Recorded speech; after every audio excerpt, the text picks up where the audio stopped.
안녕하세요. 이제 내일부터 바이오 USA가 열리는데요. 6월 8일부터 5일간 열립니다. 거기에 참가하는 기업들은 무엇이 있을까 좀 알아봤는데요. 나이백이라는 회사가 기사가 나온 게 있습니다. 그래서 같이 보면은 여기 참가해서 그 질병 치료제 등 주요 연구 결과를 발표한다고 하는데요. 여기에서 주요 파이프라인 관련 연구 성과 발표. 그래서 대부분 이제 임상 실험을 하던가 그런 것들 발표는 다 이런 학회, 컨퍼런스 이런 데서 하죠. 그래서 많은 투자자들, 주주들이 관심을 가지고 지켜보는 그런 관심이 쏠리는 자리들이 이제 되겠는데요. 어제 이제 홈페이지에 들어와서 직접 봤었죠. 여기 한국말로 번역을 해놓은 게 있는데요.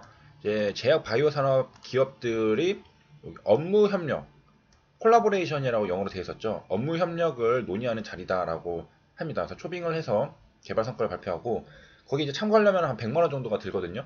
그 100만 원을 내고 가면은 이제 거기 협력하는 기업들이랑 커넥션을 구축할 수 있는 네트워크를 만들어주는 게 바이오 USA입니다.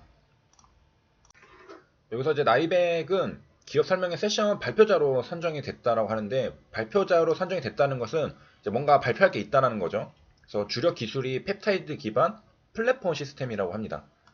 나이백도 플랫폼 기술을 가지고 있는 것 같아요. 테라피틱스, 이뮤노믹도 플랫폼 기술을 가지고 있죠. 그래서 그 다음에 이제 섬유증 치료제랑 항암제도 있네요. 그 다음에 그 질병 치료제 등 뭐 발표할 게 많네요. 나이백은. 그래서 개발 속도가 지금 빠르게 진행 중에 있다라고 하고 글로벌 제약사랑 생명공학 기업들이 이 파이프라인에 대한 관심이 높다. 그렇다면은 이제 발표가 되고 나면은 이제 많은 이제 탑10 제약사들을 포함한 회사들이 이제 미팅을 신청하고 얘기를 하면서 뭐 LO를 하든 LI를 하든 그리고 뭐 같이 협력을 하든 뭐 병용 임상을 같이 하든 이런 것들이 이제 진행이 되겠죠. 그 다음에 같이 사업을 진행해온 글로벌 제약사들이랑 후속 미팅 같은 것도 한다고 합니다. 이미노믹이랑 엘리바는 어떻게 참여할지 모르겠지만은 만약에 이제 참여를 한다면은 이제 이런 미팅들을 하겠죠, 당연히. 그리고 이제 나이백 주가를 보면은 금요일에 8.75% 상승을 했습니다. 이건 아마도 이제 6월 8일에 미국 바이오 USA에 대한 기대감이 반영이 된 것이라고 볼 수가 있겠죠. 자, 이제 과거 사례를 한번 보도록 하겠습니다. 2019년 6월 5일에 기사가 나온 건데요. 37개 회사가 참가를 한다고 했습니다. 신약 기술 수출, 에로 대박 정조준이라 했는데요. 이때도 이제 3일에서 6일 개최가 됐다라고 하는데요. 6월 달이죠. 이번에는 6월 8일부터 시작을 하고 5일 동안 개최가 됩니다. 그래서 이제 간단하게 요약된 걸 보니까 셀트리온이 있고, 삼바가 있고, 중해제약이 있고, 줄기세포, 면역항암제 등이 있습니다. 좀 더 자세히 내려가서 보도록 할게요. 자, 여기 내려가 보면은 기술 수출 상담을 열었다라고 했는데요. 셀트리온이 한국에서는 가장 큰 바이오 회사 중에 하나잖아요. 여기는 2010년부터 바이오 USA에 참석을 해가지고 단독 부스를 설치를 해서 참여를 했다고 합니다. 단독 부스라는 것은 이제 좀 더 다른 방해를 받지 않고 긴밀하게 글로벌 제약사들이랑 미팅을 할 수 있는 그런 자리들을 마련했다는 거겠죠. 그래서 바이오와 합성의약품 신약 개발을 위한 미팅을 100여 건을 진행했다고 합니다. 그래서 회사 어바웃에서도 봐서 알겠지만은 여기는 네트워크를 형성하는데 물론 뭐 대부분 다 컨퍼런스가 그렇지만은 중요합니다. 다른 기업들이랑 이 네트워크를 강화하고 그다음에 협업을 하고 콜라보레이션을 하고 그다음에 해외 판로 확대를 하고 그렇기 때문에 이제 그 중요성을 아는 셀트리온은 단독 부스를 설치해서 이렇게 진행을 계속 해오고 있다라는 거고요. 2020년에도 뭐 참석하는지 모르겠지만은 한다면 이제 거의 뭐 10년 넘게 단독 부스를 설치해서 참여를 하고 있는 거죠. 그 다음에 처음 시작부터 그 강력하게 시작했던 삼성바이오로직스는 2011년 창사 첫 해부터 단독 부스로 참가를 해왔습니다. 아무래도 이제 시작부터가 삼성에서부터 이제 내려온 거기 때문에 당연히 단독 부스로 이번에는 이제 여기서 CMO 물량을 따기에 집중을 했다. 이런 데서 물량을 따온 것들이 나중에 이제 계약이 딱 체결이 되면서 공시로 나오고 그런 거죠. 그 다음에 이제 삼성전자 기술을 또 사용했네요. 정보통신 기술 VR이랑 AR 기기를 이용해가지고 현장에 이제 여기 부스로 오는 다른 고객들에게 이 송도에 공장이 있잖아요. CMO 생산 시설. 이거를 VR로 보여주는 거예요. 딱 쓰면은 그 화면이 쫙 보이는 거죠. 그리고 이게 지금 세계 최대 시설이니까 그 자기가 본 것 중에 가장 큰 공장일 거 아니에요. 보면서 야 이렇게 큰 공장이 있어 하면서 놀라고 야 얘네랑 CMO 계약을 좀 해야 되지 않을까라고 생각을 하게 된다는 거죠.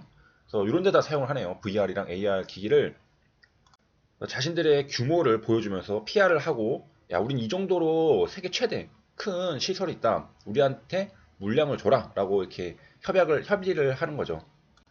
그 다음에 내려가보면 이제 줄기세포 치료제 강스텐 바이오텍은 요거를 이제 기술 수출하기 위해서 글로벌 제약사들이랑 미팅 30여 건을 했다라고 하고요. 유틸렉스라는 데는 이제 면역항암제 플랫폼 기술이 또 있어요. 이것도 발표를 했다. 그래서 많은 기업들이 지금 자기들 파이프라인을 애로하기 위해서 그리고 물량을 뭐 따내기 위해서 상당히 노력을 많이 하고 있습니다. 뭐 유틸레스 같은 경우에는 이 T세포 치료제는 면역항암제에 듣지 않는 요거에서도 치료 가능성이 확인이 됐다라고 하네요.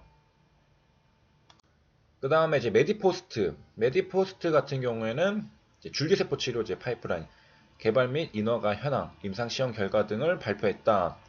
그래가지고 보니까 이 카티스템이라는 게 지난해니까 2018년이거든요. 미국에서 임상 1상, 2A상을 끝냈다라고 했고요. 그 다음에 또 다른 치료제 있는데 이것도 임상 2상까지 종료가 됐으니까 2상까지 끝내고서 이제 3상을 하느냐, 그러니까 묶고 더블로 가느냐, 아니면은 여기서 스탑하고 다른 제약사에게 애로를 해서 기술 수출을 해서 자기는 이제 안정되게 현금을 창출하느냐 그런 거를 이제 고민하고 있을 텐데 여기서는 기술 수출을 목표로 하고 있다고 하네요. 그래서 임상 이상까지는 자기들이 해놓고 그 이유는 좀 리스크가 있으니까 왜냐면 2상까지 끝내고 3상에서 무너지면은 그냥 끝나는 거거든요. 돈이랑 시간이랑 비용이랑 뭐 다 날리고 끝나기 때문에 안전하게 기술 수출을 하고서 다른 이제 더 자금력이 높고 더 큰 회사에게 팔고 자기들은 그 현금으로 또 다른 신약 개발하고 그렇게 해 나가는 거겠죠. 그래서 휴언스 글로벌도 있는데 여기는 이제 보톡스, 그 슈톡스랑 그다음에 휴메딕스의 이 휴미아주 이런 해외 판매를 위해서 미팅을 했다고 하고요. 그래서 이 미국 바이오 USA에서 지금 해외 진출을 위한 가교 역할을 상당히 많이 하고 있다는 것을 볼 수가 있죠. 제약업체 중에서 뭐 종근당, 유한양의 대웅제약 등 대역업체 위주로 참여를 했다라고 하고요. 그 다음에 중해제약 같은 경우에는 지금 개발 중인 윈티라는 이제 표적항암제가 있고 탈모 이거 중요하죠. 이거랑 이런 것들 임상 결과나 개발 전략 등을 이제 공개를 해가지고 또 괜찮다 싶으면 또 얘기들이 오고 가고 하겠죠. 유유 제약도 프레젠테이션 세션에 참가해서 이건 스튜던트 액세스로 참가하시는 분들 25만 원인가요? 내고서 가는 분들은 이건 볼 수 있죠. 프레젠테이션 세션 이런 것들 이제 구경할 수 있고 가서 물론 지금 이거는 2019년 겁니다. 2020년 거는 아직 못 찾아가지고 그래서 계량 신약, 그다음에 펩타이드 신약 이런 것들, 그다음에 임상 3상, 임상 2상을 앞두고 있다.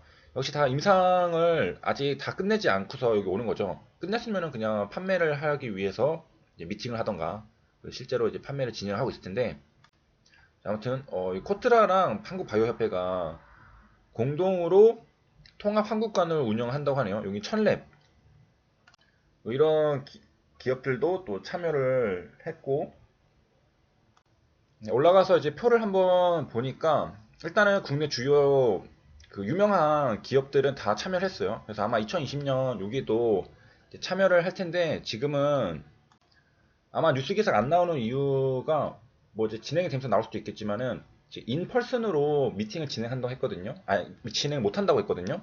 그렇기 때문에 아마 뭐 단독 부스를 아니 부스를 설치하고 뭐 참여하는 거는 뭐 불가능해 보이고요. 물리적으로 거기를 이제 갈 수가 없잖아요. 그리고 아무래도 이제 협이라는 게 서로 얼굴 맞대고서 얘기를 이렇게 막 주고받고 해야지 좀 더 원활하게 얘기가 되는 건데 지금 개개인적으로 다 한 곳에 모여서 만날 수가 없기 때문에 아마 이제 온라인으로 할 것 같아요. 뭐 디지털로 할 것 같은데 그러면은 조금 그 PR을 하기도 힘들고 특히 삼성바이오로직스 같은 경우에는 VR 같은 것들 못 보여주잖아요. 물론 이제 그게 뭐 엄청 그게 중요한 역할은 아니지만은 그 미세한 전략적 우위를 가져갈 수 있는 것들도 있고 그래서 아마 좀 이야기들이 뜸한 것 같아요.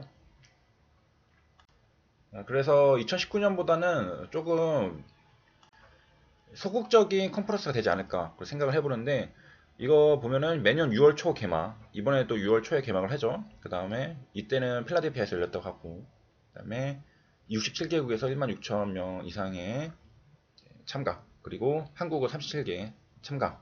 참가국 중 두 번째 규모. 한국이 바이오가 의외로 강국이에요. 그래서 이제 작년엔 이런 일이 있었다라는 겁니다. 여기까지 시청해주셔서 감사합니다.